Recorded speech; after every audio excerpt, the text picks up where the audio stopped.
Good evening, everyone, and welcome to The Stakes. We've got a show for you. We are back after hiatus, and good Lord, there's a lot.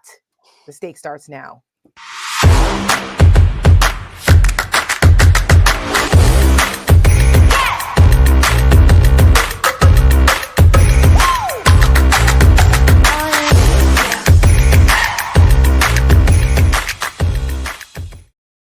Good evening, everyone. Welcome back. We're back. Welcome. Yes. It was a much needed respite for yours truly. People know, if you were following me on social, that I was celebrating my wedding anniversary and turning the big 5-0. So we made a big palooza out of it for a couple weeks, and I got to travel to my happy place, which is Sicily, other than down the shore in Jersey, to do the big celebration. And it was tough to come back. I mean, whatever you mean. What the fuck? I know. Oh my God. I know. It's so obviously things were just like crazy anyways. And then last Wednesday, when shit really hit the fan, I was over at our friend Julie Roginski's apartment. We live somewhat nearby. Yeah. There goes my phone.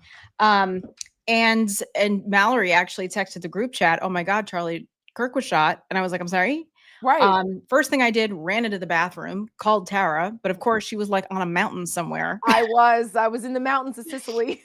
Because I was like, "Oh my God, we should say something. Do we not say something?" And eventually we put out, I think it was a necessary tweet that this was a terrible thing that happened, and this should never happen. But and then things really just kind of went downhill from there. I mean, it's just been one thing after the other, and it's been a lot to process. It's been so heavy, and we've said this often, but we're going to get more into our thoughts on that because we really haven't, with our Seneca audience, fully talked about this. But we have a fantastic guest tonight that we want to bring in, because that we are all about empowering women. That we want to make sure that we platform women who don't take any shit, who are out here on the front lines of the fight. And we've got a special lady to bring in to talk about that with us tonight. And her name is Gay Valimont. And she is just a Southern Spitfire, which is welcomed, because Michelle and I are New York and Northeastern Spitfire. We're Northeast snobs, right? We're the tough bras in the North, but we're not going to sleep on our Southern sisters and what they're doing down there, because we don't want to cede ground in any part of the country. People think they just write off the South. They think, oh, that's MAGA country. No, not so fast. No. There's a lot of demographic shifts going on in the South, particularly in places like Florida, Georgia, and Tennessee. That's right. And parts of Texas too. I mean, honestly. Yeah, that's right. I kind of forget that Texas is the South, because it's over there. But but that's true too. I mean, the demographic shifts have been changing over there in Texas. It's kind of been the big white whale for Democrats to turn Texas blue. I don't know. There's a lot going on, which is also why MAGA and Trump targeted Texas for redistricting, because they know that there are things changing there, and they wanted to rig it. You want to talk about rigging? That's what they were doing in Texas by doing mid-decade redistricting, which is all a bunch of BS, which is whole nother thing. But we see what's going on in California, and we're gonna get involved where we can with the proposition Prop 50 out there in California. What Gavin Newsom is doing. So we're gonna be teaming up, I think, with JoJo and some of the other folks that are trying to push that, because that's really, really important out in California. But today it is all. This part of the show, it is going to be, in the beginning, all about what's going on down south with our good friend, Gay Valimont. Let's bring her in. There she is. Hey, y'all. I'm so excited to be here. Welcome. We're thrilled to have you because we don't often talk too much about what's going on down south, because it's so red. And a lot of times it's when we do talk about what's happening in the South, it's usually in the context of some kind of MAGA crazy. And you know, and the how they're either taking women's rights away, how they're doing some kind of other crazy racist stuff.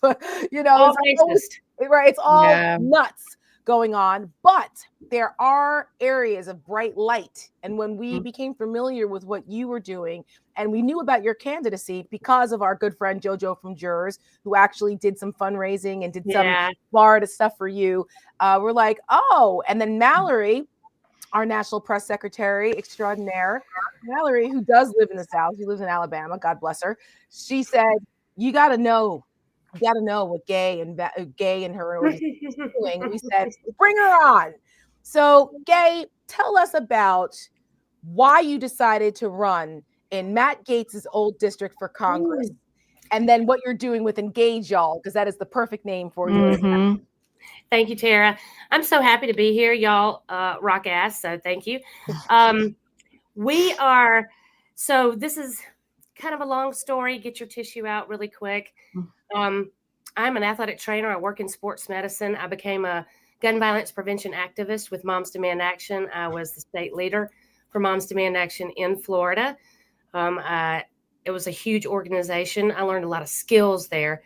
But what I learned mostly was being able to go talk to legislators and change laws or create them. So as that was happening, my 44-year-old husband was diagnosed with ALS. And 6 months after that, my 9-year-old son was diagnosed with a terminal brain tumor. I took care of both of them until each of them took their last breath. My son's been gone 4 years, and my husband's been gone 3.5. That is so and I tough. Sat around, and I went to the water, and I stared at the water for 6 months, and I didn't know what I was going to do, but I knew that I had the skills to do something. And so I got an alert on my phone one day sitting at the beach that Matt Gaetz had filed a federal stand your ground bill. And somehow a fire shot up from my feet to my head. And I said, there is nobody better to do this. I have to run against him. Win or lose, he's not going to control the narrative. I'm going to be out there. So yes, I ran against Matt Gaetz, the most awful person in the entire world. And I still lost by 30 points. But that's okay. Yeah. Because somebody has to do it, right? You have to challenge him. You have to make people face the reality of who they're voting for. And you have to give people an option. You know, I think that too oftentimes people just throw their hands up and say, well, what's the point? But you coming from an incredible tragedy, still had the backbone and desire to serve your country and your community, and would take on someone like Matt Gaetz. I think that's admirable and should be applauded. And you are a hero to a lot of people, because you want to talk about guts. That's guts. Thank you. I thought it was going to be harder to run against him than it was. I didn't have there was no political violence at the time until Matt resigned because he's a horrible person, and all the information came out about him that didn't come out before the election.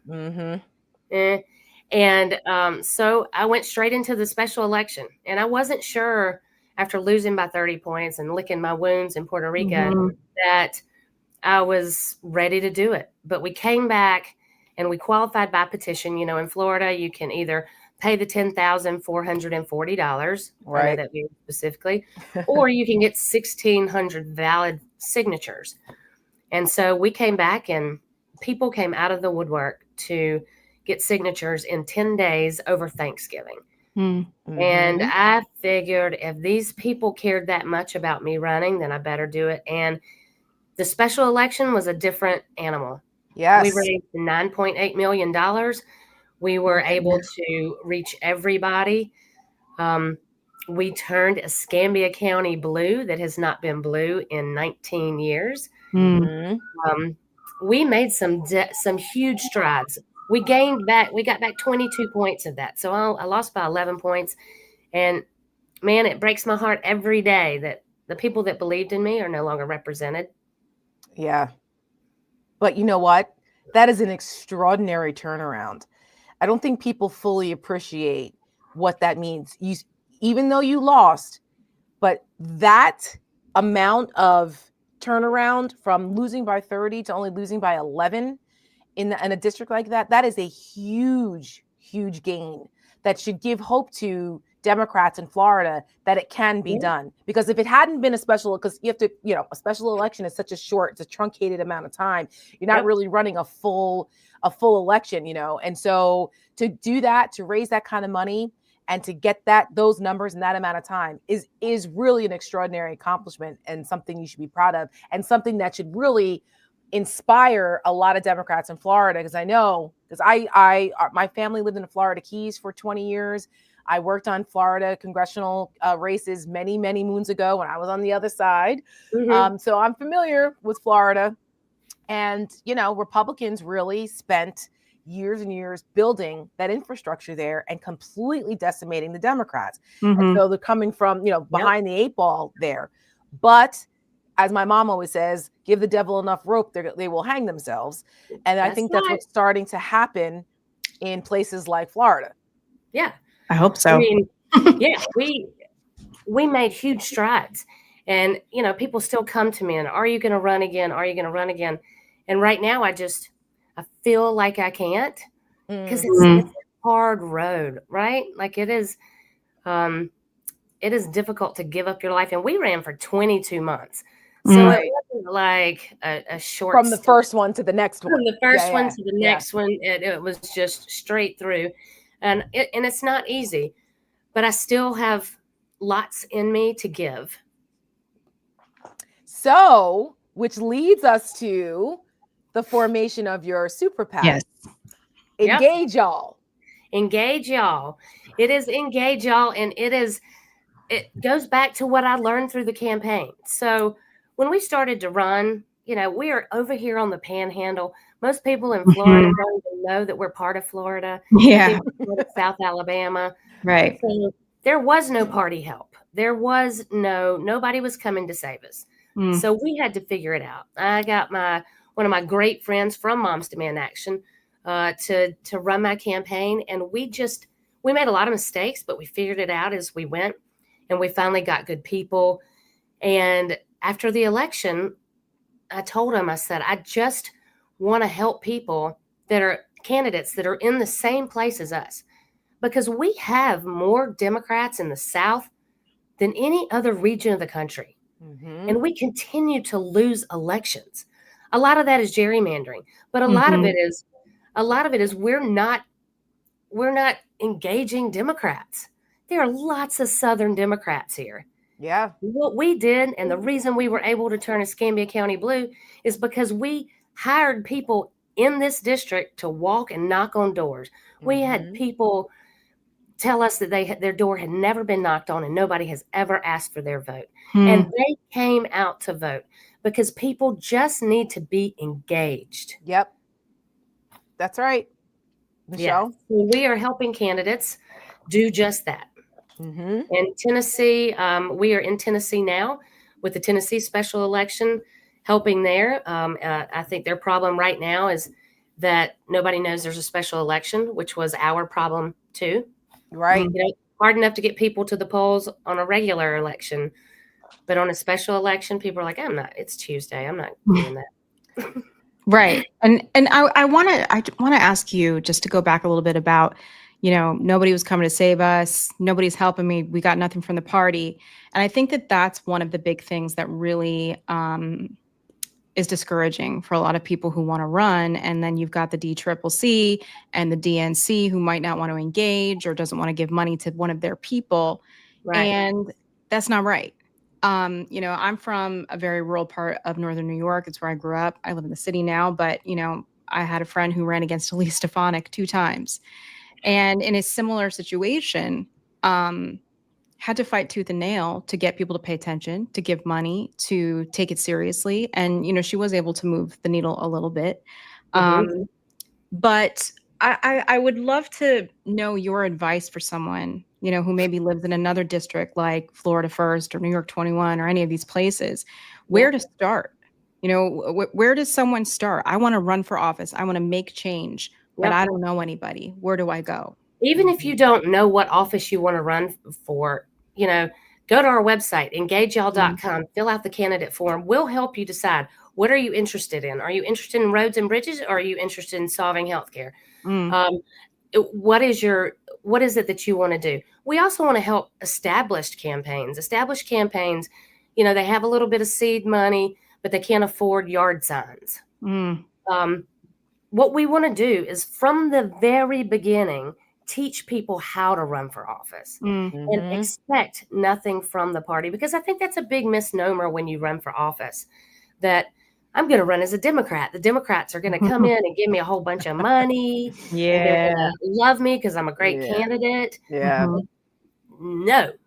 And not only that, y'all, but they raised like millions off of. Oh, we know. Off of me. Oh, yes. And I didn't ask for their money. I didn't want their money. We didn't need their money. We were raising $250,000 a day. I needed their surrogates. Right. I needed somebody. I wanted Raphael Warnock to come and hold church. Yeah. They got rid of Souls to the Polls in Florida. And I have a deeply religious Black community here that would have loved that. Right. But we didn't get that, but we did have 2 chains.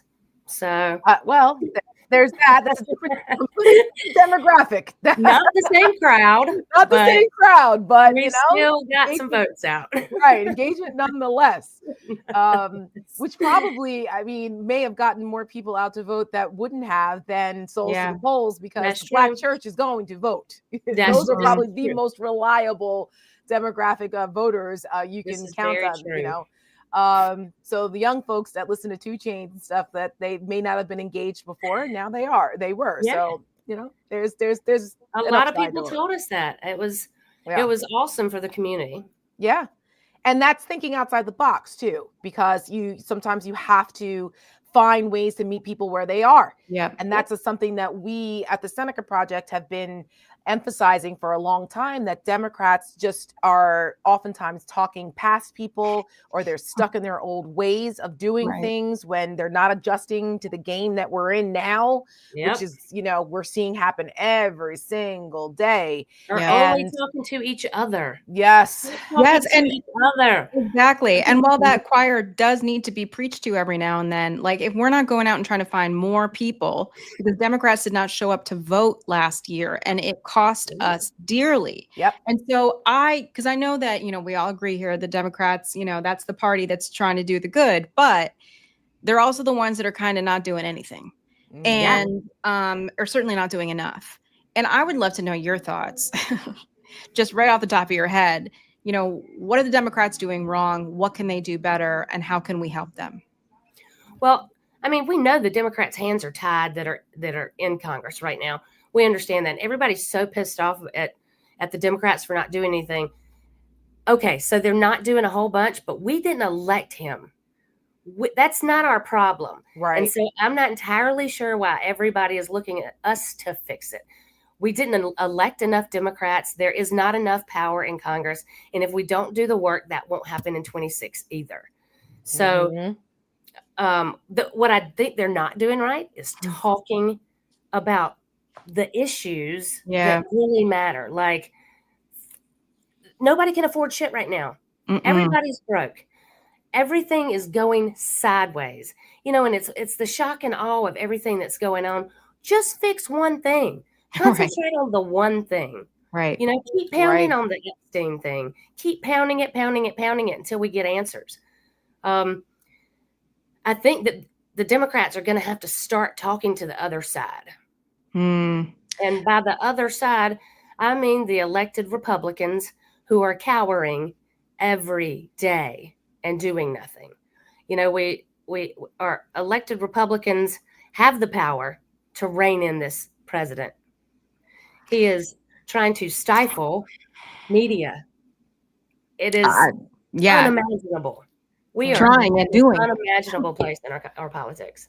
Well, and I think that's the thing too, that, I mean, Tara and I talk about this a lot, is that, how do you talk to people who don't want to help and are deer in headlights and very clearly terrified of dear leader? There seems to be, a few, I mean, I can't even believe I'm saying this, Marjorie Taylor Greene, seeing her get up with the survivors. I mean, give her Capitol steps. I was like, okay, and that's maybe for whatever reason she did it. I don't ask, I don't care, but it was the right thing to do. So maybe there are more opportunities for people to come together on issues, that means something to people. But what do you think about that? I mean, because you live in a very, very red district, and I'm sure your neighbors, everybody, right, think very differently than you, have different set of values. So like, where would you start? Where would you start to have these conversations? Well, I'm out in the streets having these conversations every day. And I think it may be just more comfortable for me to speak to Republicans. My father was a Republican. My mother was a Democrat. We had these conversations in my house my entire life. I understand. And I miss the fiscally responsible Republicans. What happened to those people? Marginal tax rate. I would love to have those. But when you sit down and you talk to people, I mean, I got 27% of the Republican vote in Escambia County. And that's remarkable. That's incredible. Because I talked to everybody. I went to all the Republican events. I did everything, everywhere, anytime. And I listened to people. And what it comes down to is everybody's broke. So let's stop talking about everything else and let's talk about what's affecting us in our wallet right now. Because if we don't have that right now, all this other stuff doesn't matter. Well, it was James Carville who famously said, "It's the economy, stupid." And unfortunately, we found out that the economy matters more to people than democracy. And that, I think, was part of the underestimation. Like, those of us who appreciate the attack that democracy was under, especially as women, with losing our certain rights, how it impacted, how that impacted us. We were like, nothing else matters if we lose our democracy and our rights, people. But for the average person who doesn't listen to this kind of stuff every day, that isn't as entrenched as we are, they're just looking at, how do we pay the bills? How do we survive? How do we pay for our mortgage, our rent, our car payments? How do we put food on the table? How do I keep my kid in college? Like, they don't care about anything else because that's all they see, because that's the most important. That's the kitchen table issues. And I think that there's a way to do both. There's a way to do both, because because when people are so desperate for just the economic stuff, they're willing to let a lot of the other things slide, which is how we got Donald Trump and the fascism that we're facing right now. You know, that's okay. Well, you think that Donald Trump's gonna put money in your pocket or fix the economy, but at what cost? Yeah. And that's, I think, the chickens are coming home to roost now as we see what's happening in our country with basic foundational principles that give us that provide the freedom that we have in America. We're watching it whittle away. Did you see any of that when you down in your district and in the areas that you guys are engaged in now? Are people starting to wake up a little bit to what the hell's happening and going, I didn't vote for that? I think so. I think there is a lot of Republican embarrassment. And so the first thing you can't do when you're talking to a Republican is make them feel stupid. Right. Because they're pretty remorseful about their vote. And you think so? They voted. I do. A lot of is there a particular part of the vote? Like, what is the cause and effect that's making them feel the worst? Well, I think so. I just think the slow drip of things that are being taken away, and the fact that the economy is just not getting any better. They're starting, the everything's going to be cheaper once I take office, and I'm going to end all these wars that he has not. It doesn't take a genius to notice he hasn't done a damn thing he said he was going to do. Right. Well, except the retribution stuff. Well, stuff he has no problem. That stuff in that big book, the big manual, that stuff he absolutely did. Yeah. I think people are starting to feel it with the healthcare marketplace that's about to, premiums are about to go up 75% on everybody that gets their health care through the marketplace. Right. 75%. That's an immediate an immediate bill people aren't going to be able to pay. In this district, 130,000 people are going to lose their health care. Oh my gosh. Which is, I mean, I don't need to tell you, it's like the ripple effect from rural hospitals and, small practices is going to be catastrophic. And then in addition to that, I mean, living in the Panhandle, right? You're on a coastline, right? You're dealing with homeowners insurance in Florida is a major, major issue. Flood insurance is a whole thing, and it has been for a long time. Right. And it's only getting worse in Florida. So, I mean, in the conversations that you're having, I mean, that has to be part of this like crippling economic, variable also. I mean, what are people saying about that? I pounded when I went out and talked to people, I pounded on the homeowners insurance because I ran against Jimmy Petronas, who was the CFO of Florida, and it was directly under him to manage our homeowners insurance crisis. Right. And he did nothing. He did nothing. He made it worse. I live in 1,200 square feet. I paid $4,800 this year. That's crazy. Just in property taxes. Yeah, that's crazy. Absolutely. And people are getting priced out. And on top of everything else, with the tariffs, with losing job loss, with Medicaid cuts, with, assistance for people who are losing those. I mean, it's crazy. And you also, as I believe, you have a base in your district, right? Isn't it? The Blue Angels are based there? 7 bases. Okay. Yeah, we are a lot of military people here and a lot of veterans. We have had a VA crisis for real. Our VA was already 130% capacity once they did the cuts. And I had one guy on the inside that would keep texting me and calling me and telling me what was going on. And then finally he got fired. So there's nobody there now. So what's going to happen is they're going to have to farm out all of our veterans off base to private healthcare providers. And that's going to put a strain on our already strained civilian healthcare. Right. As we lose hospitals. Well, we put out an ad earlier this year with our friends over at Hold the Line called Betrayal, because we saw how DOGE was destroying veterans benefits and what they were doing to the VA. And we said, Donald Trump likes to parade the military around as little political pawns, like his own little personal Praetorian Guard, but he's actually betraying veterans. And he's the first president of the United States to betray those who have served. And they need to face the music with that. Like so many of you and losers. Right. That's exactly right. And we're like, and now, and he wasn't kidding. That's right. That's exactly right. And more people just needed to know. And that was another frustrating part for us, because as a messaging organization, we're like, Democrats, this is a fastball down the middle. You know, why are you not running ads, putting, getting surrogates out there talking about Donald Trump has betrayed you guys. He's betraying you, just like he's betraying our farmers, just like he's betraying our blue collar workers and our union workers. Like he's betraying all the people that he claimed. That's right. That he claimed everybody. That's right. Yeah. There's nobody that's immune. Yeah. No, and not even the billionaires. And that's the other thing about that just makes me absolutely crazy. Not necessarily a question. I just needed to say that because all these people in his circle think that they're going to be safe from him. I want to be like, pick up a history book and look around you, because not one time in history has an authoritarian or dictator come to power without screwing the people around them that got them there in the first place. It's just it's wild. Every time. And yet... Well, let's talk a little bit about what you guys are doing right now in Tennessee 7. We started to talk about that before, but that's Mark Green's old district, and he was a doozy. Mark Green, for those who don't know, was a January 6th, election denier.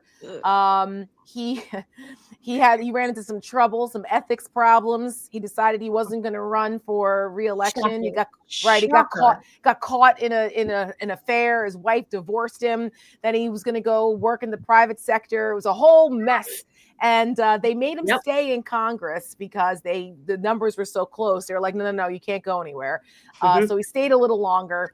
And then he finally got out, and it was very shady. He was very cagey about why he was actually resigning and what he was going to do in the private sector. And then he talked about some bullshit about communist China and competing against them. It was just a whole bunch of nonsense. So it opened up this district. Opened up this district, Tennessee 7. And there's a whole bunch of Democrats running and a whole bunch of Republicans running. And it seems the Republicans are tripping over themselves to see who's going to be more of the sycophant for Donald Trump as opposed to representing the people of Tennessee 7. It's all about kissing Trump's ass. But you've got some good Democratic candidates over there. And there's a primary in October and the general is in December. So tell folks why they should care about Tennessee 7 and what you guys are doing there. Right. So as I said, we are diving into these races where we know that they're upside down. It's a plus 10 Republican district. So we know that nobody's gonna come and save them either. So we want to go in. The biggest problem they have right now, we just got back there. We were there for 5 days on the ground, meeting with DECs. I got to meet with all the candidates separately and get to know them. I mean, there are 4 great candidates. 3 of them are in the state house already. And one is a political consultant. But they're all great candidates. We talked to all of them. And, you know, I'm trying to get the Democrats to coalesce around each other. Whoever comes out, everybody's got to and support each other. But what we're doing right now is just getting the vote out, letting people know we're spending our money in digital ads right now just to get people aware that election is happening because people just don't know. Right. They don't know. And we're sending them to our webpage where there is, and we've had lots and lots of traffic since we put this up. And we have all the kind of information for Tennessee 7. Check your voter registration. They just purged 60,000 people from the voter files. I was going to ask if that's not surprising. Typical tactic. They do it in Florida. They did it in Georgia. This is a typical. That's why who your Secretary of State is matters, people. Absolutely. It matters. And you can register to vote on our website. So go to engageall.com. If you're not sure, check your voter registration. And that goes for everybody, not just Tennessee 7, because it's never been more important. Yeah. So we're going to wait until the primary is over, and we're going to support the candidate that comes out. We think they have a really good chance as long as we mobilize voters. Sure. Listen, the most committed wins. I say it all the time. And in special elections, it is all about get out the vote. It's all about the ground game. There are some things, some axioms in politics that never change. And that is one of them, because you can spend all the money in the world, but if you don't get the butts to the ballots, it doesn't matter. So that's great what you guys are doing. Before we let you go, I just wanted to give you an opportunity to comment on the Charlie Kirk situation and how MAGA and the country is responding to it. We are in a pretty precarious time right now. And I just think that, you know, I don't know that anybody ever anticipated it would get to this point. I mean, we warned people, but the average American, I think, is a little shell-shocked. He doesn't quite know what to think. So I wanted to give you a couple minutes just to, you know, talk about where you think we are and your reaction to what's going on with the Charlie Kirk situation. Yeah, so I look at this through a gun violence prevention activist lens.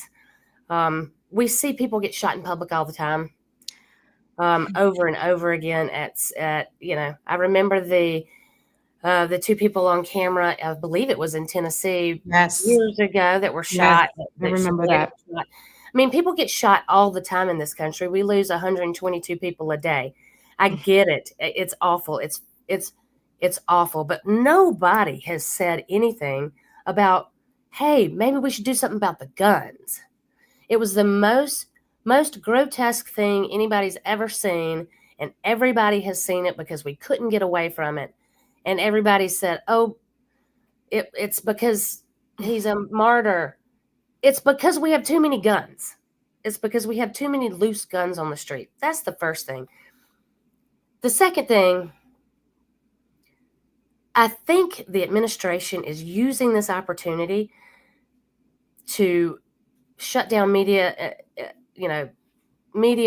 outlets and restrict our First Amendment rights. And I just think that it's absolutely crazy, because as crazy as Charlie Kirk was, he believed in the First Amendment and free speech more than most people.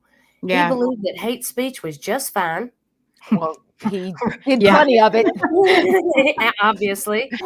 And so the twisting of the First Amendment now in his name is pretty dumb. That's all I got.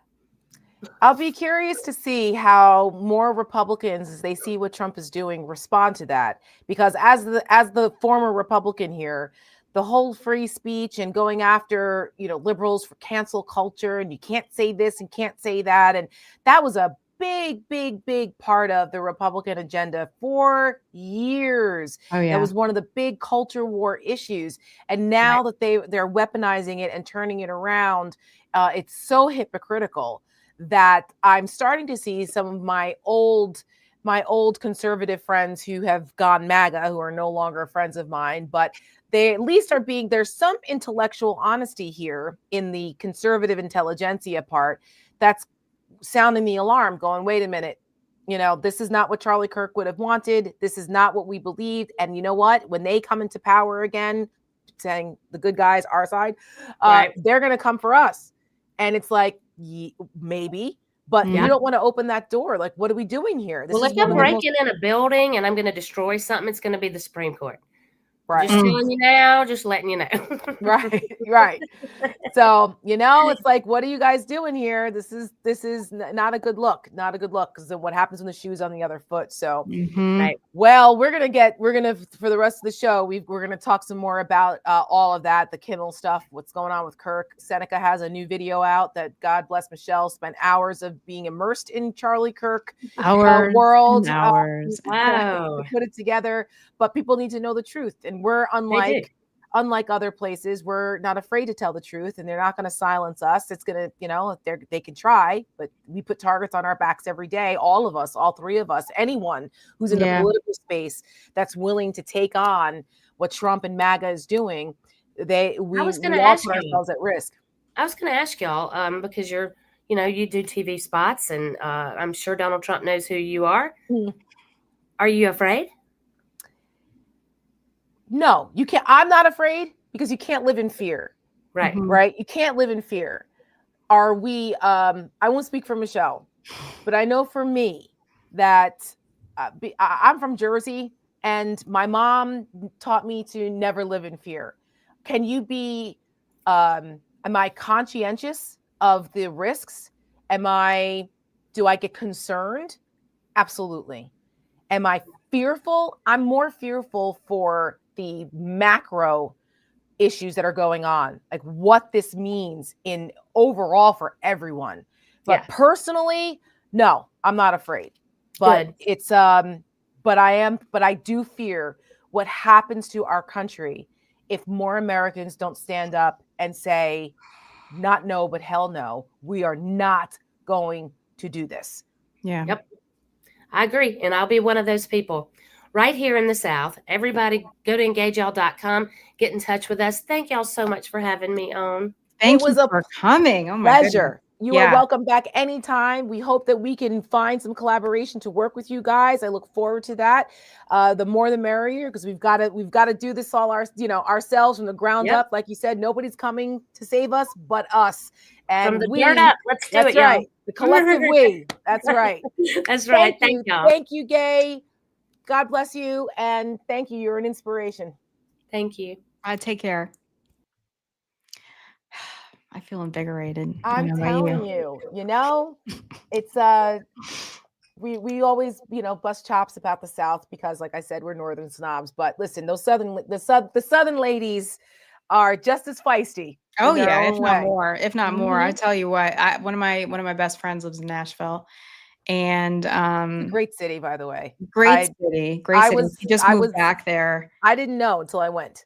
Yeah, I was kind of like, I don't want to go to Nashville, a bunch of hillbillies down there, but I was completely wrong. Very wrong about that. Wrong. Great. But I'll tell you what, she has, a Tennessee accent, and she seems all sweet.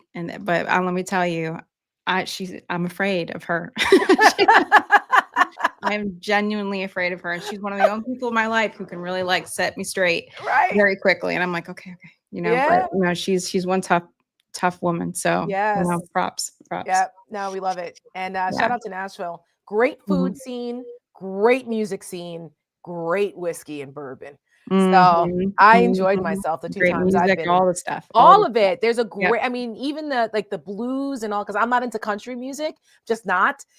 So I was like, but it's so much bigger now. Like Nashville has R&B and blues and jazz. And I was like, really put roots down in Nashville. I mean, I have like theater people who've gone to record albums and stuff down there. So it's hopping for all. I mean, honestly, and it's I could go the blue dot too. It's a blue dot.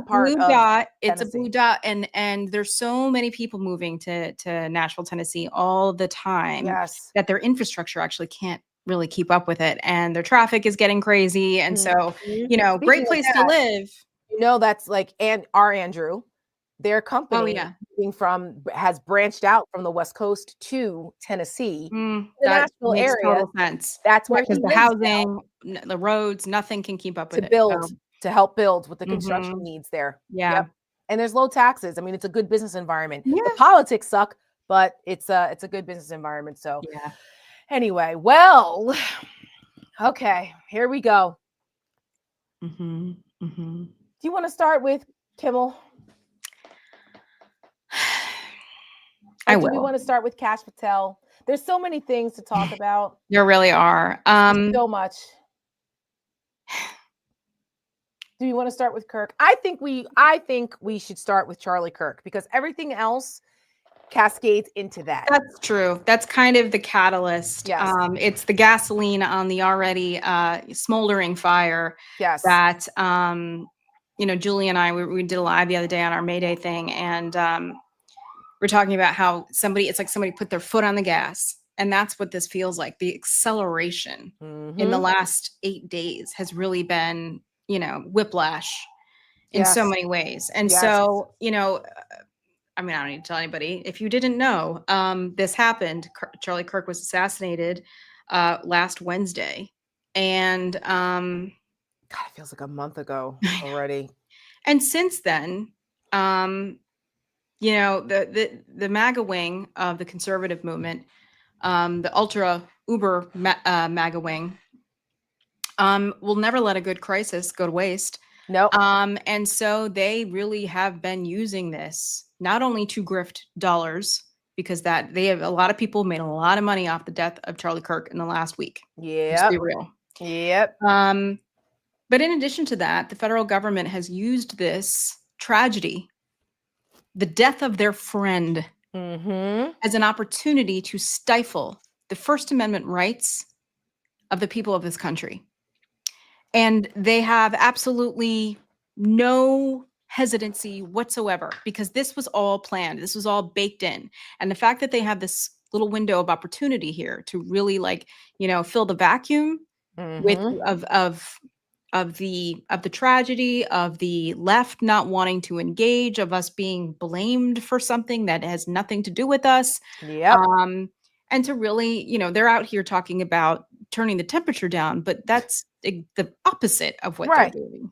They always do that. That's like Trump's they're always telling themselves, always. And it's like they got the audacity to tell, first of all, as we all know, they went out right away and said it was the left wing. And then it's like, Democrats are murderers. They support murderers. And then, Stephen Miller is calling Democrats domestic terrorists. I mean, the language is so inflammatory. Who on this side has said anything like that? Like virtually no one in the mainstream. And Trump's out here calling people scumbags, and Stephen Miller is talking about people being domestic terrorists, and JD Vance is cosplaying as a podcaster to talk. Oh my God. And doing his performing thing. And he's like, I do theater now. And he is just Vance. I can't. It was the ladies on I've Had It podcast, who, by the way, I just have to say, in this past week, because, again, independent media and independent voices is so important, I think, we'll come back to this with the Jimmy Kimmel situation. But in the aftermath of the Charlie Kirk assassination, it has not been the mainstream media that at least I have gone to touch base, to touch grass, to listen to other like-minded people who have the best interests of the country in mind. And one of those has been the I've Had It ladies. They're fantastic. They are wonderful. And they have nicknames for people. They call Donald Trump Kanks. Yeah. Because it was Kankles. It was Kankles. And they call JD Vance Lil Smokey because of the smoky eye. So, and they're very serious people, but they're like us.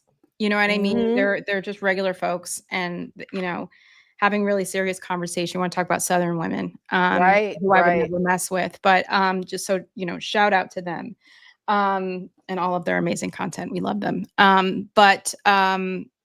What was I saying? I was saying about Charlie Kirk and all of this. Independent media, the importance of that, silencing JD Vance. Oh yeah, so JD Vance so they did this thing from the White House, from their government offices, taxpayer funded and paid for offices in Washington D.C. So inappropriate.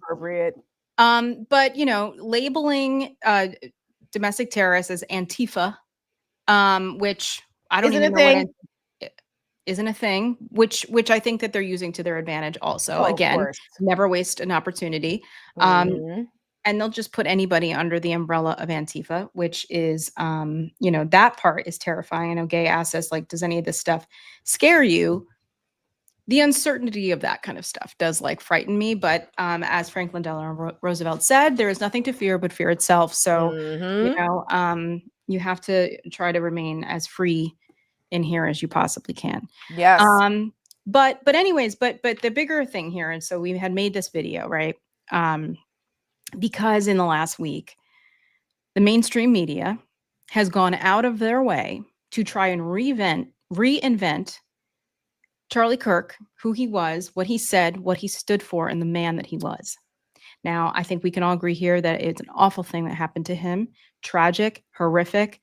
None of us would ever endorse anything like that ever. Never. Should go without saying, but unfortunately, I mean, the fact that we even have climate, to say the climate that we're in, we have to continually, constantly emphasize that we condemn what happened to him and condemn political violence. It's not the answer. No, of course not. But criticizing his legacy is not dancing on his grave. So they're conflating this. And they're scaring people into speaking honestly about who Charlie Kirk was and what he stood for. And the fact that, and I'm sitting here watching all of these people lionize this guy. And I'm going, I'm sorry. Yeah.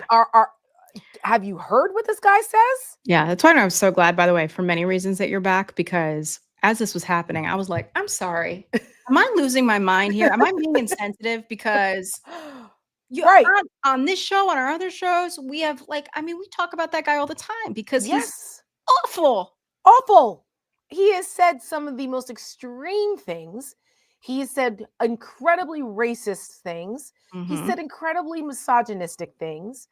He has said things. He's advocated actually gun violence, talking about people need to arm up and use weapons. And he has said things that 10 years ago would never have been acceptable. Career ending, or he would have been on the fringes. Remember Imus said something about some black woman's hair and then he was thrown off air. That is correct. Yeah. And Charlie Kirk is celebrated. And the fact that sports teams and, government offices have staff for the flags. I'm sorry, this guy's not a martyr. No. Well, maybe he's a martyr for the racists. But he is not someone that, in my opinion, should be mainstream celebrated. Okay. No, but yet here we are, and people are losing their jobs, getting fired, you had a friend in the airline industry that got pulled, right? I will call that shit out. I'm not going to say who it was, but let me just say that I was in contact with someone yesterday who is an employee of JetBlue Airlines, who is under investigation and was pulled off work trips because this person shared Charlie Kirk's words. Yeah. She, didn't add any commentary, nothing. on her by the way, her personal social media. Right. And even if you had said something, so what? Right. So what? Didn't.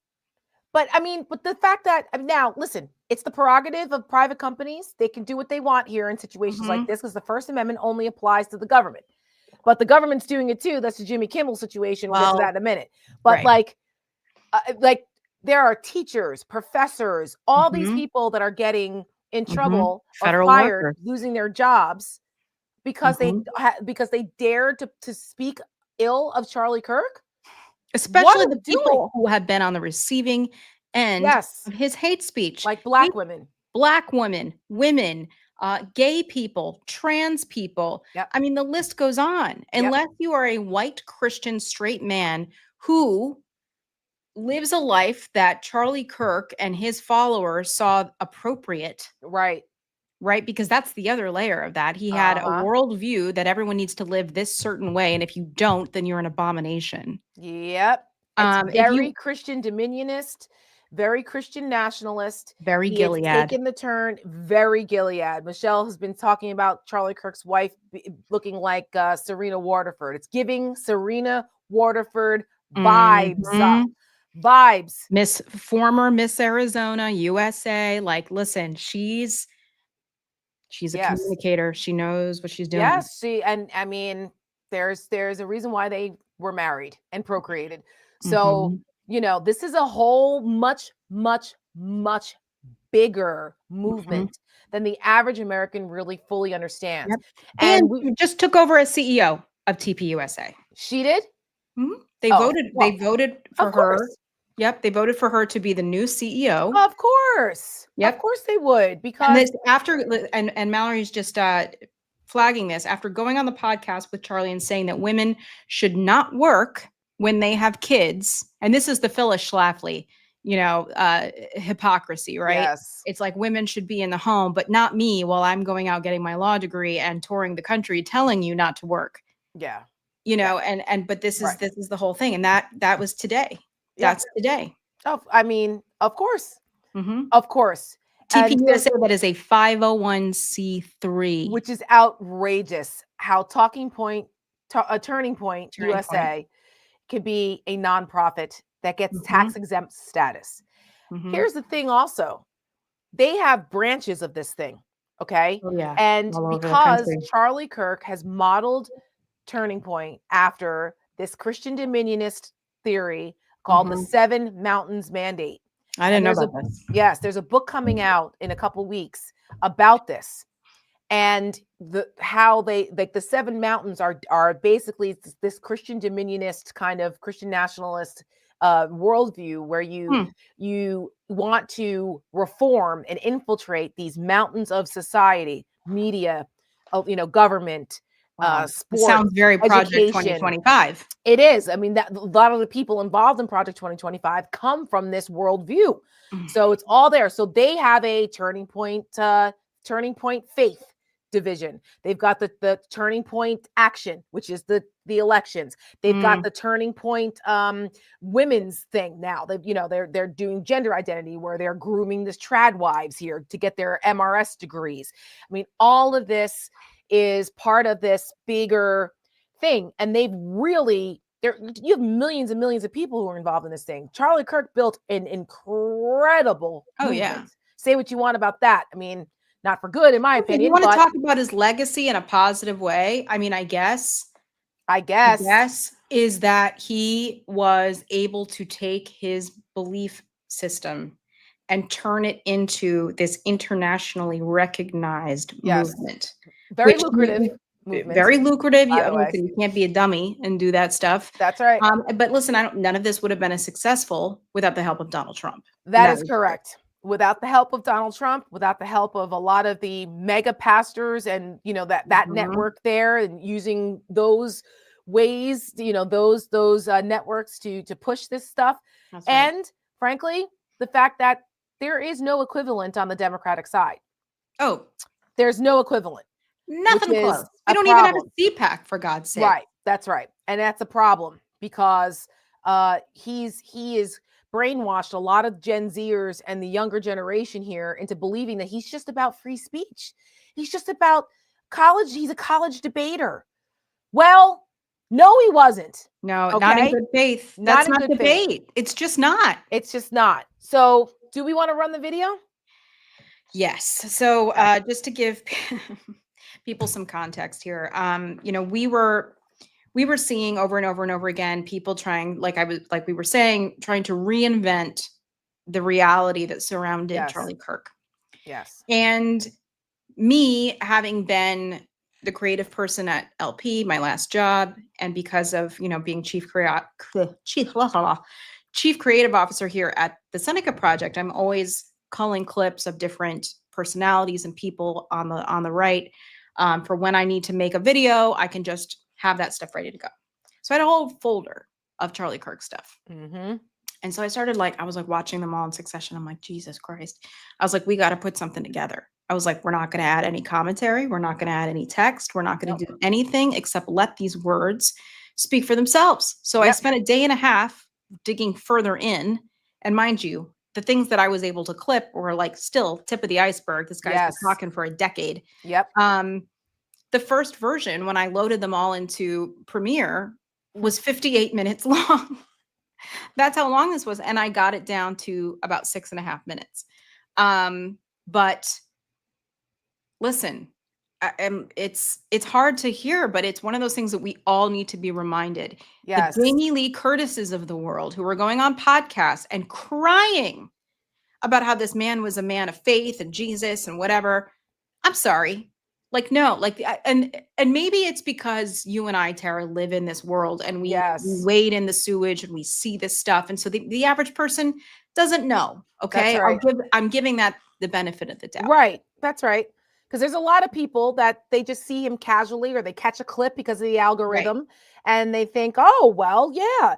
And then these young and impressionable teenagers and college students, they think, yeah, okay. Or they're like, they see their MAGA parents and they're like, right. And they're like, oh, well, he makes it a lot more palatable. Mm-hmm. Absolutely. And so somebody in the comments on our Instagram had said but this is never going to get to the people that need to see it, the MAGA people. I'm like, this isn't for them. No, not really. It's not. They're already, they like this about him. That's correct. This is for the people who maybe aren't paying attention. That's right. People who are having arguments with their family members who are like, come on, honey, it's not that bad. Right. He was a college debater. He was Michelle, he was just a good Christian dad, college debater that believed in free speech. And that recruited the youngs to go over, to conservative values.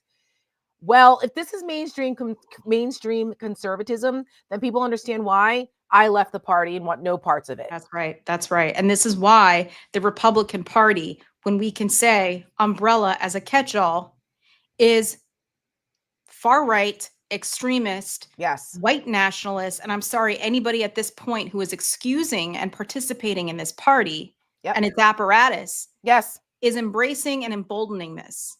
And don't believe us that it's mainstream. Believe them. Yep. Because they're telling you that Charlie Kirk was a mainstream guy. Yep. So strap in, guys, because it's tough, but you got to watch it because this is what we're up against. And this is the truth. So here it is, introducing Charlie Kirk in his own words. Here we go. One more thing that's on my mind tonight, and a conservative. Just kidding. Just kidding. I tried to take us out because I don't know what I'm doing here. So let me try this one more time. Okay. One more thing that's on my mind tonight, and conservatives everywhere. The idea that people are saying, well, he was an extremist, or he was a racist, or he was a Nazi, or a misogynist, whatever. Charlie Kirk was a mainstream conservative Republican. He had views that are held by tens of millions of people, including more than half the country in the last election.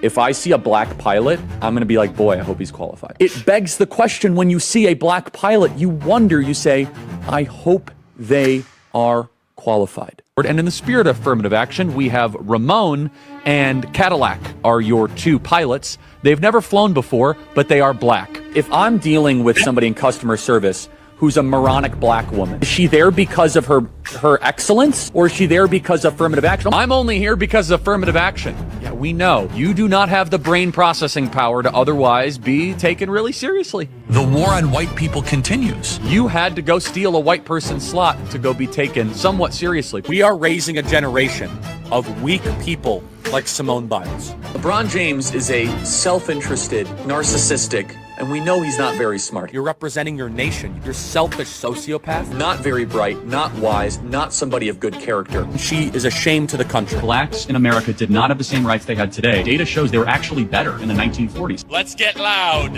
for Kyle Rittenhouse. I'm also going to offer some context and some nuance about the death of George Floyd that no one dares to say out loud, which is that this guy was a scumbag. Remember what BLM stands for? Burn, loot, and murder. Now, does that mean it deserves to die? That's two totally different things. Of course not. Prowling blacks go around for fun to go target white people. That's a fact. There's no such thing as white privilege or racism, so. Black people are allowed to talk about black culture in a way that white culture cannot. Black people can go up and say that there's a baby mama problem in black America, and white people are not allowed to say that. Oh, I just did. So what are you gonna do, cancel me? Black people are allowed to say, I'm a grown man, I got way black people are allowed. Skin color now gets their own summertime celebration. Oh wow, look how far blacks have come. It has now become a racial complaining day. Thomas Sowell and Justice Clarence Thomas are far better black role models to celebrate than Martin Luther King. This guy is not worthy of a national holiday. There's a mythology around MLK that does not warrant the reverence that he gets treated with in America. We have a federal holiday to a guy that talked about race all the time. Kirk describes King as, quote, a bad guy. It's true.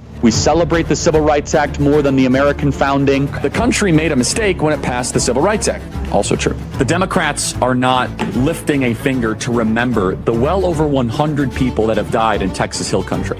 The death toll likely would not have been as high if it wasn't for DEI. Ketanji Brown Jackson is what your country looks like on critical race theory. You're gonna remove my appendix and you're a black lesbian? Ketanji Brown Jackson is an embodiment of the tyranny that we currently live under. She's an ideological, unintelligent, yet confident fanatic. Why does Kirk believe passing the Civil Rights Act was a mistake? Now, again, apparently they don't listen to the show because we do that at least once a week, right? So she wants to be the first ever black woman on the Supreme Court, yet she won't even admit that she's a woman.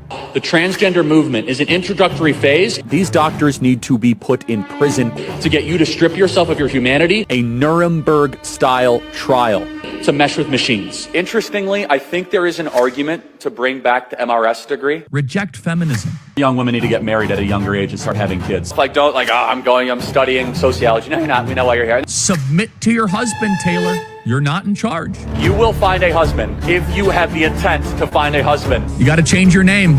If not, you don't really mean it. Democrat women want to die alone without children. A lot of them are on birth control too, and birth control really screws up female brains, by the way. That's really rich. I didn't know women not to complain 50 years ago. That's funny. And we should tell them to stop freezing their eggs and start finding their partner earlier and have lots of babies. Every single one of you need to make sure that your loved ones are not on birth control. So materially insane to think that 1 in 5 American women will be raped in their life. It is. I agree. No, meaning that they're lying about being raped. That You're comparing abortion to the Holocaust. Absolutely, I am. In fact, it's worse. It's worse. Because Jewish donors have been the #1 funding mechanism of radical, open border, neoliberal, quasi-Marxist policies. By the way, this is my other problem with death penalty. It takes too long, too many appeals. Expensive. It should be public. It should be quick. It should be televised. Well, at what age should you start to see public execution? 16. I think you could do it earlier. I think you maybe at age 12. I want to watch that execution. That'll make my day better. A lot. I mean, Joe Biden is a bumbling, dementia-filled, Alzheimer's, corrupt tyrant who should honestly be put in prison and or given the death penalty for his crimes against America. The Democrat Party believes everything that God hates. We're dealing with maggots, vermin, and swine here. These are not good people. They're not even a little bit good. In fact, I know people that went to Haiti passively as agnostic atheists, and they came back searching for Jesus because they saw legit demonic activity. Kamala Harris wants to see the elimination of the United States of America. Democrat Party supports everything that God hates. There's not much you can do, folks. You have a government that hates you. You have a traitor as the president. Buy weapons. I keep on saying that. As top Republicans reject any link between GOP rhetoric and Paul Pelosi assault. If some amazing patriot out there in San Francisco wants to really be a midterm hero, someone should go and bail this guy out. Native-born Americans, you better buy weapons, everybody. Have a lot of guns at your disposal. I would never leave your home without a weapon. I think it's worth to have a cost of, unfortunately, some gun deaths every single year, so that we can have the Second Amendment to protect our other God-given rights. We actually need looser gun laws because I think that gun laws. Oh yeah. They said we have more guns at the Turning Point HQ than you can imagine. Yeah, if anyone ever tries to come, that will not end well for you. Oh no! Imagine the world without Joy Reid. Imagine the world without Sheila Jackson Lee or Michelle Obama or Ketanji Brown Jackson. I am channeling the emotions of millions of conservatives who are angry. They knew Charlie. They loved Charlie. They viewed Charlie as a mainstream conservative Republican.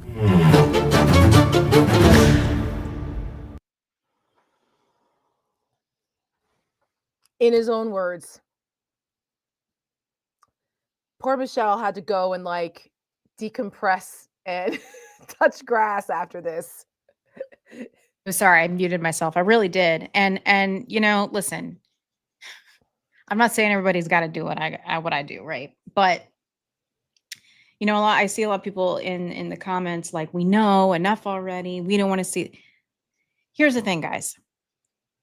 On Friday night, tomorrow night at 11:35, where Jimmy Kimmel's show was once going to be, because he has been fired by ABC, they're going to run a special about Charlie Kirk. Yep. Instead. Yep.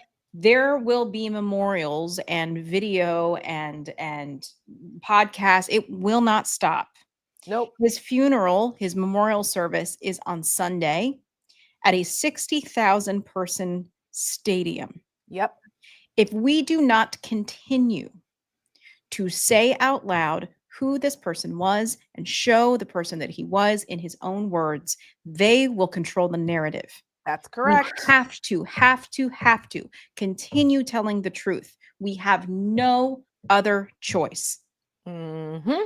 So while I empathize and I understand, you know, this is why we do this. This is why. Yep. And we cannot stop, and we cannot count on legacy or corporate media to do it for us. No. And not for nothing, but like it's organizations like ours. I don't really know too many others, or I don't really know anybody else that's put a comprehensive compilation of Charlie Kirk like we just did out there, because they're afraid. Yeah. I've been getting a lot of messages, seeing a lot of messages, comments being like, I haven't seen anything like this. Yep.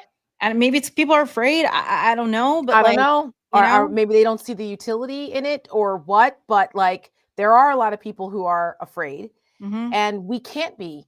You know, Gay asked, am I afraid? Well, I mean, I fear for what's happening to this country. And if we have to be able to, if we are the day we become too afraid to speak the truth is the day we've lost. Yep.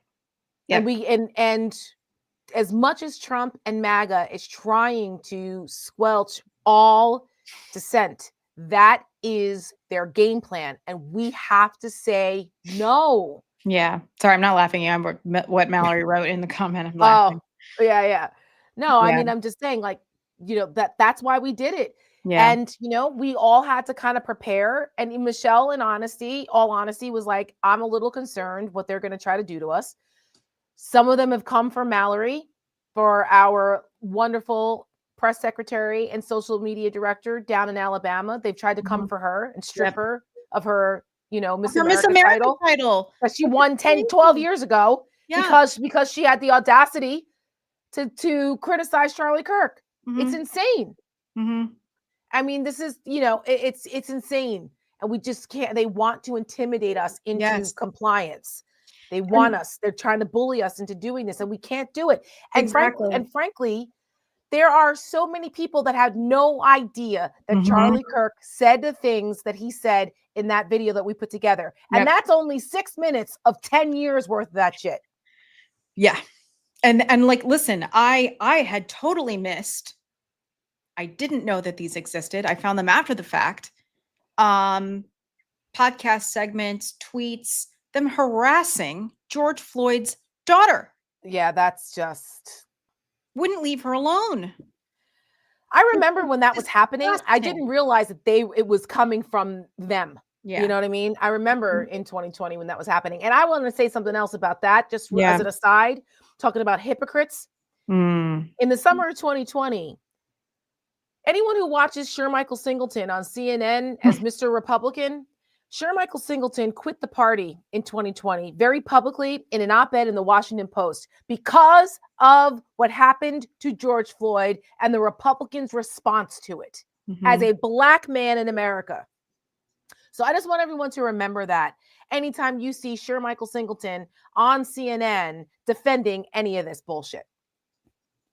And or lifting up Charlie Kirk and what they were doing and all of that. Just to be honest and call it out. Yeah. And I mean, you saw the clip in this thing where he said that, you know, George Floyd was a scumbag. That's what he said. Now, did he deserve to die? Those are two different things. I mean, but he could turn around and say the same thing about him. That's why I put that in there. Right. And it's, do you remember at the Webbies, I think it was in 2023, Tara, that George Floyd's kids, was I there then? Oh, yeah, you did. I was. And George Floyd's little girl came up on stage. They had won an award for something. And I remember. Yes, that's right. Yes. And she was like, and you get the 5-word speech. And she said, "My daddy changed the world." That's right. Yes. I was like a mess. Yes. But, you know, and I hope people don't feel feared and stifled into silence. We can't. I know. And especially now. I know. And not to, and I say this often, I don't ever mean to imply that I am more American than anybody else. I'm certainly not. I am not any more American than an immigrant who was sworn in as a citizen in Lower Manhattan last Friday. Like, I'm not. But I will say that, you know, my family for generations has been fighting for this country. I have no less than 10 ancestors on both sides of my family who fought in the Continental Army, the militias of Massachusetts, Connecticut, and New York. My great-grandfathers fought in the Civil War, in the War of 1812, in World War I, in World War II, in Korea. And so, you know, I say that to say, we can do hard things. Yes. We can do hard things. If my ancestors can pick up their muskets and run into a field and being shot at by cannons, or if my grandfathers can cross oceans to fight the Nazis. Yep. We can do this. Yes. We can do this. We can do hard things. Yes. And it's just a matter. We must. I've said this many times. I do not want to be the generation that lost democracy in America. To these people, to these fucking rubes, to these unserious, you know, cosplaying fascist wannabes, losers. Honestly, they are the worst. Trump's like loser. I'm like, no, you all are losers. Yes, and remember, Terry Moran of ABC News got fired because he called Stephen Miller out for exactly what he is, which is a hater. Right, a hater. A hater. He is. Like, I'm sorry. Completely. Look at that guy. It's Gollum. I mean, he's a ghoul. Little Smokey and Gollum. Yeah. And his wife is, you know, don't again, very Gilead vibes. They got her out here now. Right, because they got her out doing the podcast. I don't know if there's a viral tweet that's been going around about somebody who I feel like was German, or the family escaped the Nazis or something. And he was like, my grandmother always used to say, or my grandfather always used to say, Magda Goebbels made good strudel. And apparently, like, during the uprising of the Nazis, there was some publication who had written like Magda Goebbels strudel recipe. Jesus. And trying to, you know, lighten and soften her. I mean, that's despite all of this. And it's like, so that's why, and this person who I have to find out. That's like what the New York Times has done. Exactly. The New York Times did that with Curtis Yarvin. That's, you know, that's what a lot of mainstream media is doing with Charlie Kirk. They did it with Charlie Kirk after the inauguration. They did an entire profile on him. The New York Times did. So I mean, that's why. So, it's difficult for us that we always are like, please support us. But I know, but now more than ever, kind of coy about it, but I'm not anymore. I can't. We need money to do this stuff, and we have to do it. Yes. And these things, unfortunately, operating costs and, keeping the lights on, right? Yes. And roofs over people's heads in order to be able to continue to do this. Yes. And that is just the God's honest truth about this. And so between Seneca Project and what we're doing here, and we're trying to build out an independent media, situation at Mayday, two different things, but similar and connected in ideology and in purpose. And that we have these, voices, and we can't count on legacy media because Jimmy Kimmel was fired last night. And I want to play the joke. This is the joke about Charlie Kirk that he was fired for. Now, if you will notice, the joke isn't about Charlie Kirk. The joke is about Donald Trump. And Nexstar, right, was like the ones that was pushing for his firing because of all of the affiliates. Sinclair was second. Right. And they said that they were going to force Jimmy Kimmel to say an apology and give a multi-million-dollar donation to TPUSA, to which I'm sure he was like, kick rocks. Right. But here's the joke. Over the weekend with the MAGA gang desperately trying to characterize this kid who murdered Charlie Kirk as anything other than one of them, and doing everything they can to score political points from it. In between the finger pointing, there was grieving. On Friday, the White House flew the flags at half staff, which got some criticism. But on a human level, you can see how hard the president is taking this. My condolences on the loss of your friend Charlie Kirk. May I ask, sir, personally, how are you holding up over the last day and a half, sir? I think very good. And by the way, right there, you see all the trucks? They've just started construction of the new ballroom for the White House, which is something they've been trying to get, as you know, for about 150 years. And it's going to be a beauty. Yes. He's at the fourth stage of grief, construction. There's demolition, construction. This is not how an adult grieves the murder of someone he called a friend. This is how a 4-year-old mourns a goldfish, okay? And it didn't just happen once. When I heard it, I was in the midst of, building a great, for 150 years, they've wanted a ballroom at the White House, right? Who's they? They don't have a ballroom. They have to use tents on the lawn for President Xi when he comes over. If it rains, it's a wipeout. And so I was with the architects that would design. It's going to be incredible. And they came in, they said, Charlie Kirk is dead. I didn't know what they meant. I said, he was dead. Charlie Kirk was shot. And they thought he was dead because it was so horrific, And I said, dead. And then we installed the most beautiful chandelier.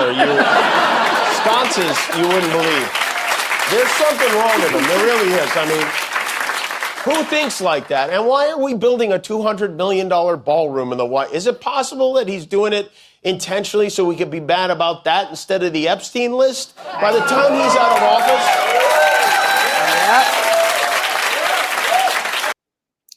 So that's what got Jimmy Kimmel canceled. Right. Where's the transgression? And not only, I'm sorry, but he's a comedian. And when they start coming for the comedians and the arts, which is why we were always so upset about what's happening at the Kennedy Center and all of that, I mean, George Carlin is spinning in his grave. Oh yeah. And Lenny Bruce. Yes, that's exactly right. Like, this is outrageous. Like, I think people are starting to wake up a little bit. They are. Because now it's like, well, wait a minute. Yeah. But this is a really big deal. What happened to Jimmy Kimmel? It's not like I don't watch I don't watch the late night shows because I'm too busy either watching cable news still because we're psychos and that's what we do all day. Or I'm decompressing by that time at night. But this is they are smart. Their jokes are witty, they're timely, and this is part of the zeitgeist. And so Donald Trump and MAGA coming for them. Brandon Carr, the FCC chairman, Okay, this guy is an unserious guy too, because when he was asked for comment after he threatened ABC, oh yeah, okay, he threatened ABC, threatened Disney, and said like you could do it the easy way or the hard way. Yeah, which is outrageous. Okay, it's not his role to be threatening private companies. Yeah, since when is the FCC chair a henchman? Yeah, like, come on. Well, under Donald Trump, everybody's a henchman, right? But Adam Kinzinger, I don't know if you saw his video, and he was like, "I know Brendan Carr. He's a dork. He's a dork, and he's thirsty for being famous, and he wants attention, and he's going to do it this." And I was like, "I believe it." Well, they all are. That's what they. I mean, look at these people. They are a cacophony of a bunch of kooky nerd losers. And so they're all like, "Yay! I have the levers of power. I can press this button and that button, and I can do this to you." I mean, it's so juvenile. It's scary. Yep. And it would be laughable if it wasn't so real that the consequences are. But when he was asked for comment, he sent a GIF. Yeah, to Brian Stelter. To Brian Stelter, he was like, "Do you have comment about this?" And he sent a GIF with the office guys going like this. Doing this, raise the roof. What are we doing? Like, this is crazy talk, but you've got Stephen Miller, like I said earlier, calling us domestic terrorists, saying they're going to go after left-wing organizations. They're going to go after George Soros. Believe them. They are. They are drunk with power, and they only get away with it if we let them. Yep. And that's, that's why so many people are going, whoa, wait a minute. Yeah, and I want to play this clip from someone that I, again, to the point of the Marjorie Taylor Greens and the people and the things, and I'm just like, listen, I don't know what the motivation is here other than maybe just pure feelings. I don't know, but I do want to play this clip from Tucker Carlson because I saw it. I think it's pretty powerful stuff. You hope that Charlie Kirk's death won't be used by a group we now call bad actors to create a society that was the opposite of the one he worked to build. You hope that. You hope that a year from now, the turmoil we're seeing in the aftermath of his murder won't be leveraged to bring hate speech laws to this country. And trust me, if that does happen, there is never a more justified moment for civil disobedience than that, ever. And there never will be. Because if they can tell you what to say, they're telling you what to think. There is nothing they can't do to you because they don't consider you human. They don't believe you have a soul. A human being with a soul, a free man, has a right to say what he believes, not to hurt other people, but to express his views. And I want to follow up with this because Trump was asked about this. He's in the UK right now, and he was asked about this. He's on his way back now, but yeah. Vice President Vance said that free speech is under attack in the UK. Do you agree with him? And Prime Minister, we saw the dismissal of a very well-known chat show host in America last night, Mr. Kimmel. Is free speech more under attack in Britain or America? Well, Jimmy Kimmel was fired because he had bad ratings more than anything else, and he said a horrible thing about a great gentleman known as Charlie Kirk. And Jimmy Kimmel is not a talented person. He had very bad ratings, and they should have fired him a long time ago. So, you can call that free speech or not. He was fired for lack of talent. Yeah, please, go ahead. Yeah, I mean, firstly, on the question of Charlie Kirk, can I just express... Yeah, I mean, we don't need to continue watching that, but it's... Yeah. I mean, again, false. That's not true. It's a lie. And Donald Trump has had to stick up his ass for Jimmy Kimmel. Oh, yeah. Remember at the Emmys, like last year, when he was like truth socialing in the middle of it, and then Jimmy Kimmel went out on stage and he's like, the reviews are in. Right.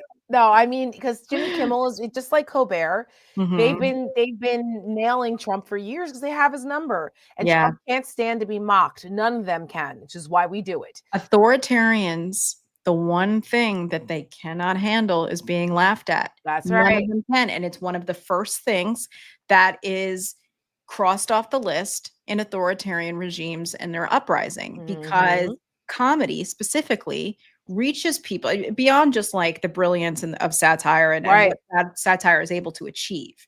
But the fact that comedy reaches people that maybe aren't tuned in to political discourse or the news or anything like that, like the Daily Show, right? I mean, I'm sure there's a lot of people who started to become interested in politics because they watched Jon Stewart or they watched Stephen Colbert.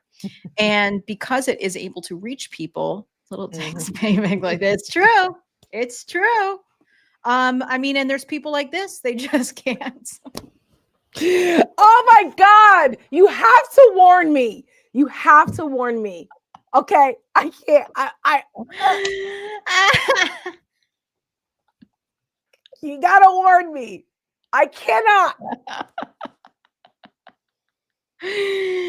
Like I said on Over It, okay. Oh my God. They used the warp tool in that little area to make things look a little more curved. Oh my God. Like again, like he's just another like weirdo dork person. Yes. And you know, somebody who's been out in the street asking really great questions, and your friend Don Lemon, who we love, yes, had this really wonderful exchange. And I think this really kind of hits home. And this is he ran into an older man who didn't even know who Jimmy Kimmel was, but had this to say. He was taken off the air for making a joke about how Donald Trump responded to Charlie Kirk's death. That son of a... Well, it doesn't surprise me. Nobody can say anything. This country is beginning to sound like Putin's Russia, or you probably don't even know who I'm talking about. You're going to say McCarthy. Exactly. Yeah. And I get apoplectic about that because 2 people in my family got caught in that mess. In the Red Scare. Uh-huh. And I got caught in the Lavender Scare, but that's another story. People were turning in people for being gay. That's right. Yeah. They're asking people to turn in their coworkers for sure. If they hear them say something that they don't like about Charlie Kirk. Why does that sound familiar? Like the wheels turning again. Time doesn't go straight, it goes in a circle. But you know who the real villains in this whole thing are? 60-some% of American voters who didn't. I love you for that. It's true. My family's lived in this town since the 1850s, and we had many generations we could not even vote for a school board. Burns me up. There are people that think this is some kind of a game. It is a privilege. Half the world can't. I was like, Don, please go find that man because he needs his own show. I want to be a longer interview with him. I want to know about his life because, oh my gosh. How interesting. So interesting. And that was in DC. Yes, he's down here. He's here for a couple days and he's been up on the Hill. Right. And DC doesn't have the same representation or the independence in their local government to be able to participate in democracy. And that's what he was talking about. But like, yeah, a lot of this is really reminiscent of McCarthyism, but like it is much worse. Much worse. But once again, there is a through line. Donald Trump's mentor was Roy Cohn. Roy Cohn was the general counsel for Joseph McCarthy during the Red Scare in the 50s. That is, you know, it's something that people forget this. Right. I know this, but then sometimes I even forget this. Yes. And I'm wondering if that might be a piece of content we can do. I mean, it could be because people are like, oh, how did we get here? Blah, blah, blah. It's the same thing with Roy Cohn also worked with Nixon. So like all of this. And guess who else? Roger Ailes. Correct. So, you know, like these are, and Roy Cohn was also a mafia lawyer. So like all of these tactics, people say Trump's acting like a mob boss. Well, because his mentor who showed him the ropes was part of some of the worst in our culture, starting with McCarthy. Yep. So, you know, people forget that they forget this. What's old is new. And unfortunately, like, you know, we need to start using the tactics to fight back against it and expose it. Well, Roger Stone, Roger Stone's been, where has he been hiding? No kidding. I don't know. Maybe he's at the same shop that Kash Patel got that little outfit, that little ditty. True. Well, and by the way, folks, that's a real photograph. Just so that you know, that's not a that's meme. real. That's not a meme. I don't think that's it's a photoshopping situation in the crotcher area is. I mean, that's not real. That's not real. But that is an actual photograph that the situation put out. Oh God, it's so gross. But you know, and this guy's the director of the FBI. Director of the FBI, which we have a few clips here because you know we're talking about Democrats not doing the right thing. We're talking about people not participating, and I wanted to play the clip of the older man talking to Don Lemon because that's kind of what we're talking about with Gay, right? About people who aren't showing up to vote.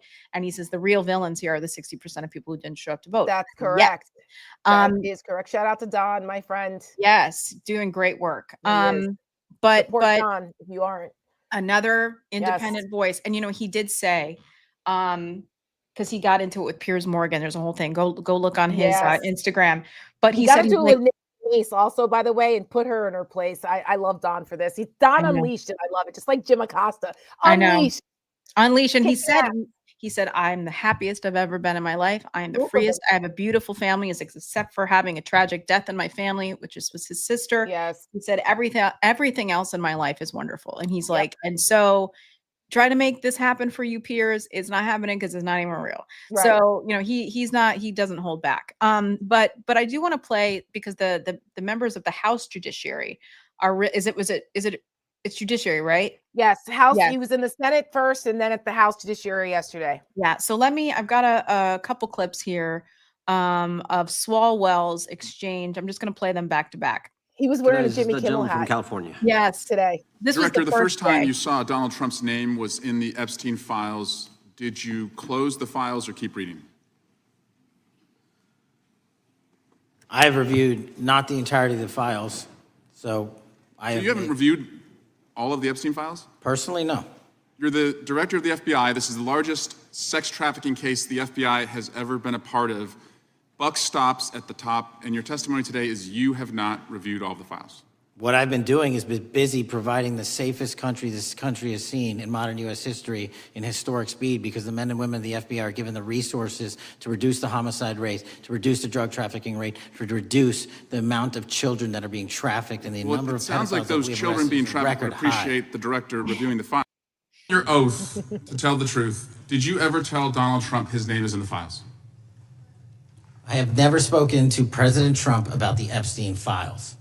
Did you ever tell the Attorney General that Donald Trump's name is in the Epstein files? The Attorney General and I have had numerous discussions about the entirety of the Epstein files and the reviews conducted by our team. Did you tell the Attorney General that Donald Trump's name is in the Epstein files? And we have released where President Trump's name is in the Epstein files. It's a simple question. Did you tell the Attorney General that the President's name is in the Epstein files?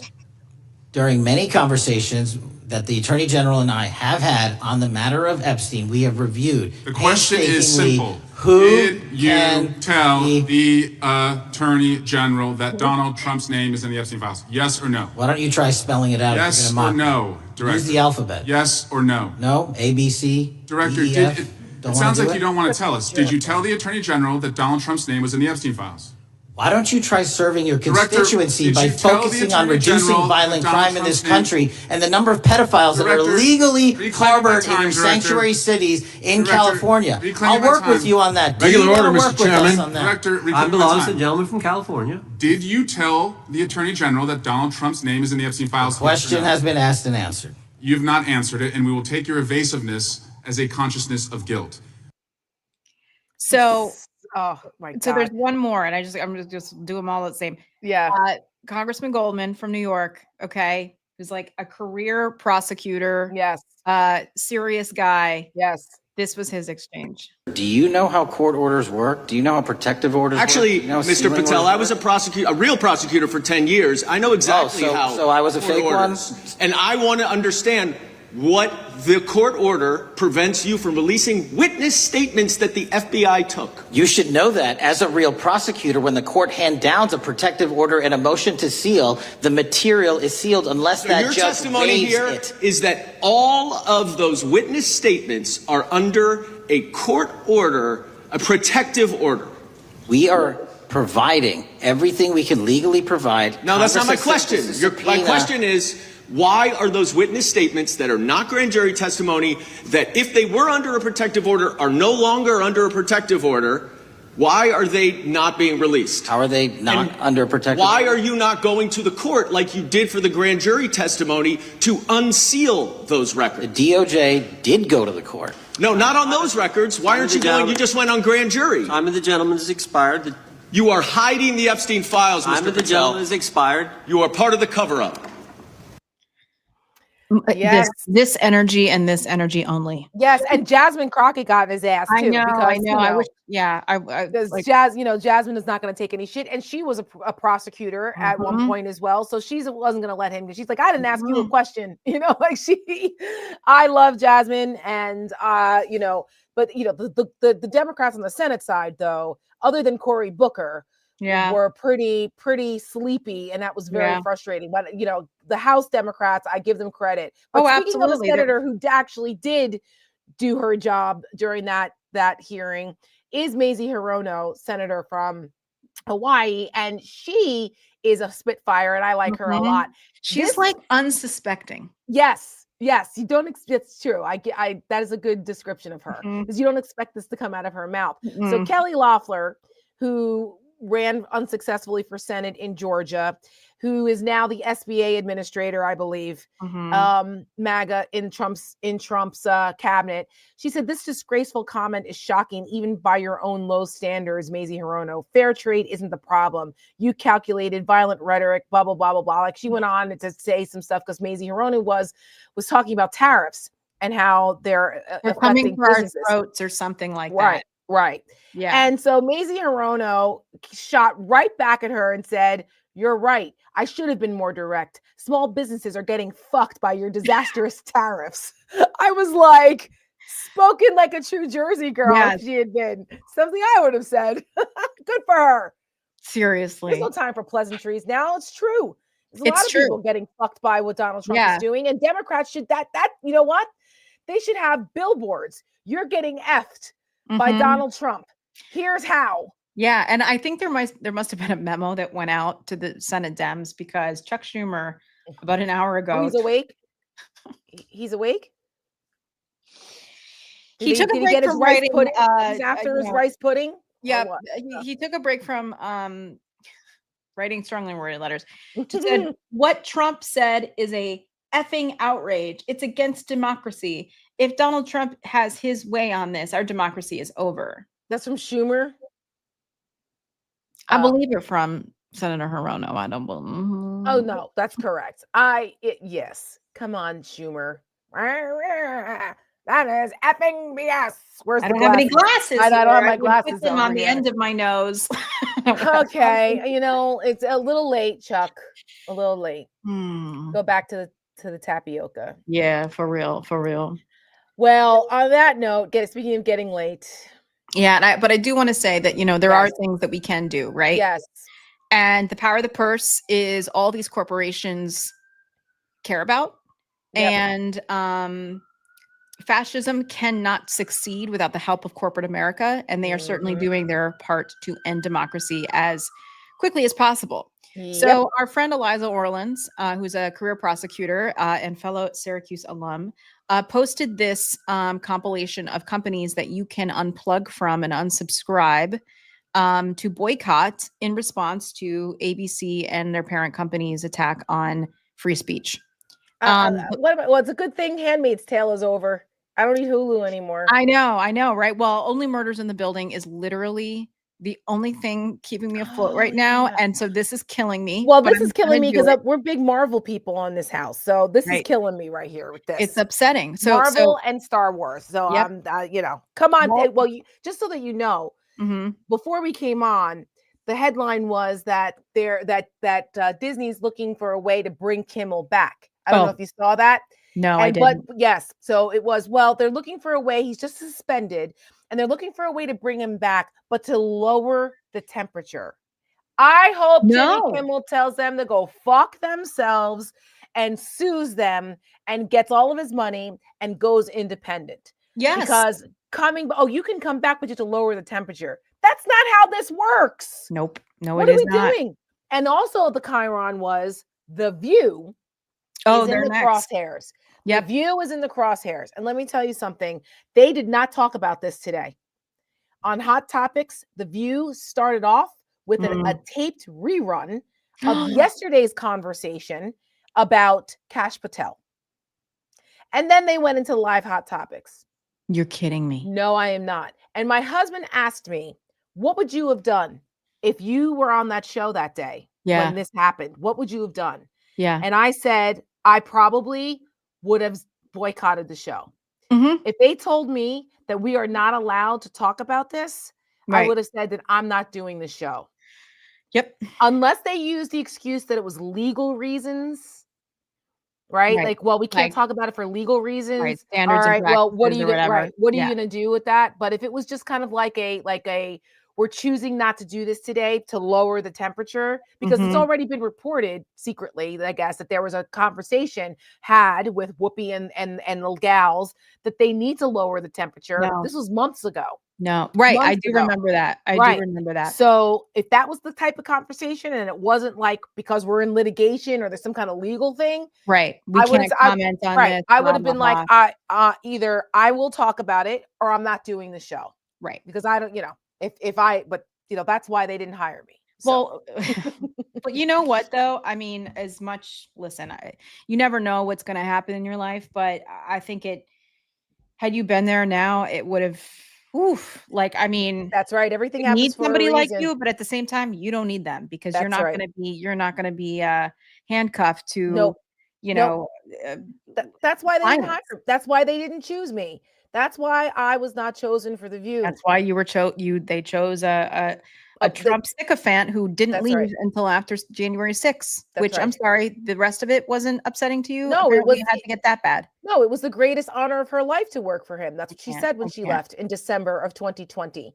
So, Alyssa Farah Griffin, I hope it was been worth it for you. It was worth it. And I mean, for that, but again, I at great personal cost, financially and everything for me. I know. Struggle that it has been for me. But you know what? Not all money is good money. And I'd much rather maintain my integrity and not compromise myself. That's right. And do the right thing. Exactly. And in more ways than one, not just with The View, but in other places that we've had to part ways from. And for anybody who's just listening and not watching, I want to list off the name of these companies and the parent company, but the entities, and cancel your subscriptions, but also unsubscribe from their content. Unfollow them on Instagram, YouTube, other places, because they do make money off of your engagement and your subscription. So here's the list: ABC, Walt Disney Company, Fox Entertainment, Hulu, Pixar, BAM Tech Media, Marvel, Lucasfilm, and ESPN. Now in our house, my husband is a sports fanatic. We watch cornhole championships on ESPN. Okay. I know, us too. Right. But I said to Joe this morning, I go, we can't do it. And he goes, cancel it. So we have canceled ESPN. We have canceled Hulu Live because I don't have cable. That's how I watch TV. Yep. And Disney Plus. We have canceled all of it. Yep. All of it. And I do want to say, and to Kimmel taking the temperature down, CBS, I'm sure tried. But I know that Stephen Colbert probably was like, And I just want to show, for anybody who didn't see, this was the last part of his acceptance speech. Yes. When the Stephen Colbert won his Emmy on Sunday.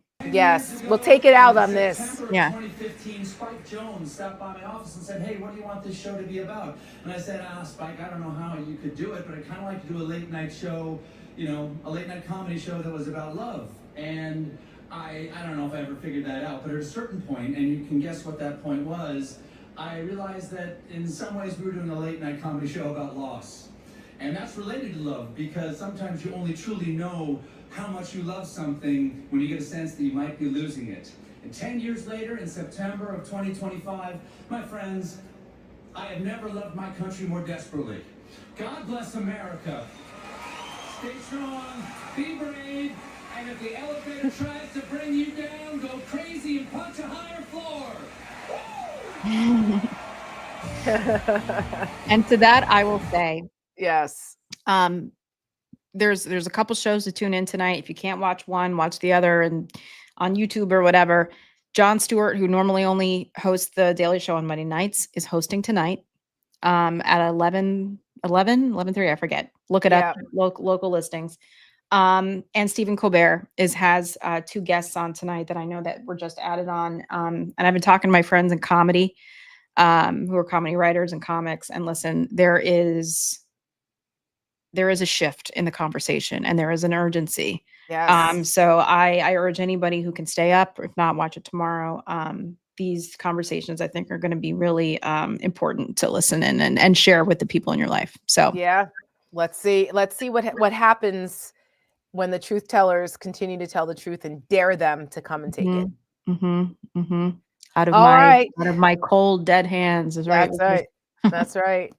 All right, guys. Well, thank you, everyone. It's good to be back. We're back in the thick of it, folks. Here we are. Like and subscribe. Yes, please like and subscribe. Please share the Charlie Kirk video. Yeah, please. Because we wanted to make sure we had this done before the memorial on Sunday, just because the propaganda level is going to be through the roof, and we wanted to make sure people were armed with the truth. And they own the algorithm. That's right. They own the algorithm, and that's why we have to continuously throw sticks in their wheels, you know, and break it up, because they're winning, and we can't let them. Nope, we cannot. So we will see you guys on Saturday for Coffee and Conversation over on Mayday. So if you haven't liked and subscribed over at Mayday, please do that. The Mayday Network at the Mayday Network on YouTube. Yes, yes. And we'll see you at 10 for Coffee and Conversation. And we'll see you next week here on The Stakes. Bye, y'all. Be safe.